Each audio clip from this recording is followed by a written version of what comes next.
como la afirmación, la negación y la interrogación. Entonces dice, cada uno de estos puntos tiene su manera de interactuar. Entonces vamos a empezar con las afirmaciones. Para afirmar simplemente necesito seguir la regla. ¿Qué es la regla? Primero va el pronombre personal, luego el verbo y luego el complemento. Ejemplo dice, I have money. Pronombre personal, verbo más complemento. Eso es muy importante tener en cuenta la regla. Entonces dice, you want to eat. Tú quieres comer.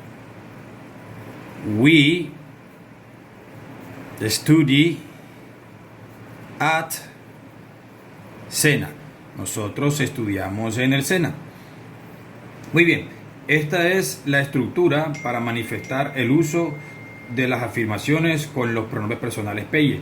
Sin embargo, también tenemos una manera de realizarlos teniendo en cuenta los pronombres personales gomelos. Es decir, she, ojo, hay que tener en cuenta las reglas de los gomelos. Entonces dice, she has.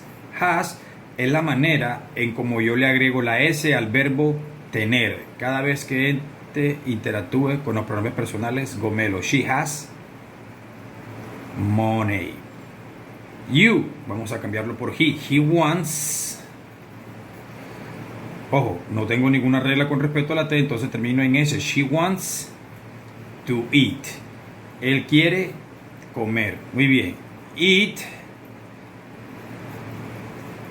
Study. Pero recuerden que la regla me dice que si termina en Y y antecede de una consonante, voy a cambiar esa Y por una I latina y voy a agregar entonces S. Entonces, it studies at Sena. Eso es muy importante, chicos. Tener en cuenta las reglas de la S teniendo en cuenta el final del verbo.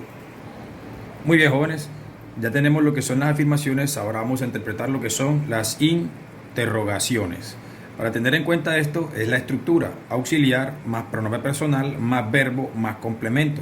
Pero bueno, ¿qué es eso de los auxiliares? Los invito a esta página para dar un breve repaso de lo que son los auxiliares.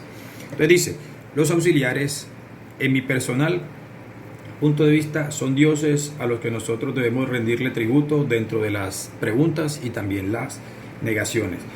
Y bueno, ¿cómo funciona? Les comento, son herramientas que se usan en inglés para realizar preguntas y negaciones en un tiempo verbal determinado. Es decir, que cada uno de los auxiliares trabaja en diferentes tiempos: simple, presente simple, pasado simple, futuro simple y el pasado participio. Y bueno, vamos a ver una forma de cómo funcionan. Muy bien. A diferencia del español, en inglés utilizamos ciertos puntos que nos permiten a nosotros diferenciar una afirmación de una pregunta. Miren cómo funcionan las cosas en el español. Tú tienes dinero y tú tienes dinero pueden ser preguntas y afirmaciones teniendo en cuenta mi tono. Por ejemplo, ¿tú tienes dinero? ¿Tú tienes dinero? ¿Tú tienes dinero? Tú tienes dinero. Una afirmación y una pregunta. Al traspasar eso en inglés, que sería you have money, yo aquí tengo una afirmación. Ni por ningún motivo mi tono de voz podría convertir eso en una pregunta. Por ejemplo, you have money. A pesar de que eso sonó mucha pregunta, eso nunca podría ser una pregunta. Para yo poder convertir eso en una pregunta, necesitaría utilizar primeramente el auxiliar do. Y luego, sobre esa afirmación, coloco el signo de interrogación. Es aquí donde nace la pregunta de, profe, ¿por qué en inglés solamente hay un signo de interrogación? Claro que sí. Dentro de las preguntas cerradas, el colocar el auxiliar implica el uso de un punto de pregunta. Es decir, ¿do you have money? Entonces, ¿do you have money? Vamos a hacer la afirmación. La afirmación sería, you have money, mientras que la pregunta sería, ¿do you have money? Eso quiere decir que siempre que vayamos a hacer una pregunta, necesitamos usar un auxiliar. Siempre. Bien, entonces dice, ¿do you have money? Las posibilidades de responder esta pregunta serían yes, en caso tal fuera afirmativa. Yes, I have money, en caso tal fuera positivo. Sin embargo, la respuesta también puede ser negativa.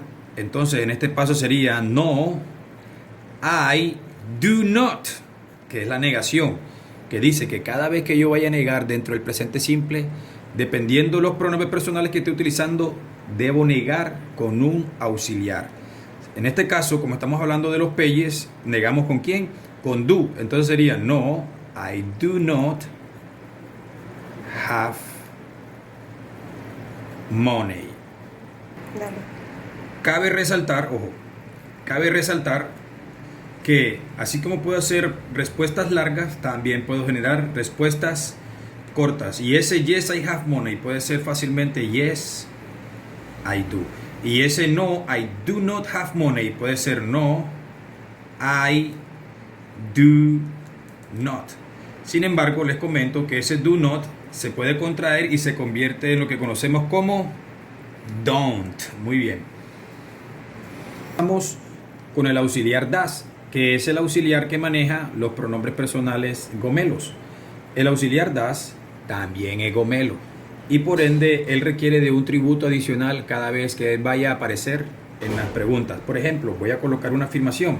¿Cuál es la afirmación? Que en español nosotros decimos ella estudia leyes y depende de mi tono, o que sea pregunta o que sea afirmación. Ejemplo, ella estudia leyes. Pregunta, afirmación. Vamos a convertir eso entonces en la afirmación del inglés. Ella estudia, entonces dice she study. Ojo, tenemos que recordar que si trabajo con una tercera persona, los verbos, ojo, en las afirmaciones necesitan ir en, ojo, hacer el cambio de Y a I latina y agregarle entonces ese. She studies leyes. ¿Cómo sería para hacer preguntas en este caso? La misma fórmula, solamente que con un punto adicional. Por ejemplo, la afirmación sería she study laws, que estamos hablando todavía dentro de una afirmación que ella estudia leyes. Para convertir eso en pregunta necesito utilizar entonces el auxiliar das. Dice entonces das. ¿Qué me dice? Tengo el auxiliar, agrego el signo de interrogación.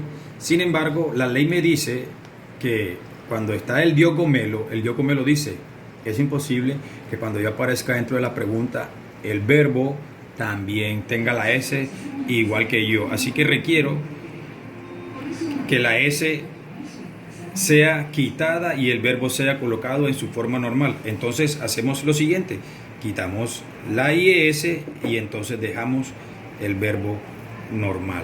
Es decir, que cada vez que yo utilizo el das, no es necesario utilizar la S en los verbos de acción normal.